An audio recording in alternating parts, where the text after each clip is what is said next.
Good afternoon friends. আজকে আর মাছের ঝাল করব, তো সেই জন্য প্রথমে মাছটাকে ধুয়ে নিয়ে নুন হলুদ মাখিয়ে নিয়েছি। এবার কড়াইয়ে সর্ষের তেল ঢেলেছি। ঢেলে দেখো এক এক করে যে কড়াইয়ের তেলটা গরম হয়ে গেল, এক এক করে মাছগুলোকে সুন্দর করে আমি ভেজে নিচ্ছি। এই মাছে কিন্তু নুন হলুদের সাথে একটুখানি সর্ষের তেল মেখে নিতে হবে, তাহলে আর ফুটবে না, মানে ফাটবে না আর কি। তো দেখো সব মাছগুলো ভাজা হয়ে যাওয়ার পর ওই তেলটা যেটা কড়াইয়ে ছিল সেটার মধ্যেই গোটা গরম মশলা আর জিরে দিলাম। তারপরে কিন্তু আলু দিলাম। আলুটা বেশ ভাজা হয়ে যাওয়ার পর তারপরে আমি দিয়ে দিলাম পেঁয়াজ আর কাঁচা লঙ্কা বাটা, রসুন বাটা, আদা বাটা।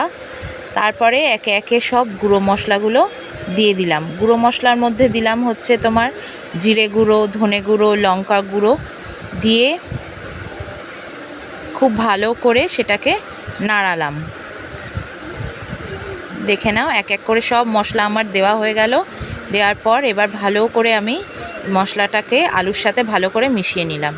এবারে দিলাম হলুদ, তারপরে দিলাম দেখো নুন, স্বাদ অনুযায়ী নুন দেব, অল্প একটুখানি চিনি দেব। এগুলো সবই স্বাদ অনুযায়ী দেব, ঠিক আছে? যে যেরকম খাবে সেরকম অনুযায়ী দেবে। তো দেওয়ার পর দেখো আবার আমি খুব ভালো করে কষালাম।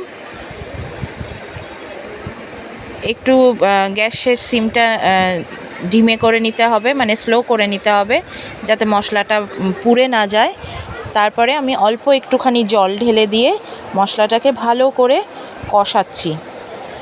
দেখে নাও এরকম ভালো করে দেখো মশলাটা কষতে কষতে একদম আলাদা হয়ে গেছে। দেখো তেল আর মশলা পুরো টোটালি আলাদা হয়ে গেছে। দেখে নাও, বুঝতেই পারছো আশা করি তোমরা কীরকম সুন্দর একটা হয়ে গেছে।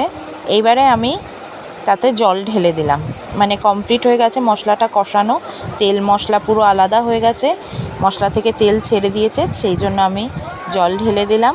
দিয়ে কিছুক্ষণ ফোটার পর আমি সেখানে ভাজা মাছগুলোকে ঢেলে দিলাম। ঢেলে দেওয়ার পর এবারে দেখো মাছগুলো সব ঝোলের সাথে মিশে গেছে একদম। এবার আমি কিছুক্ষণ 10 মিনিট মতন মাছটাকে ফোটাবো।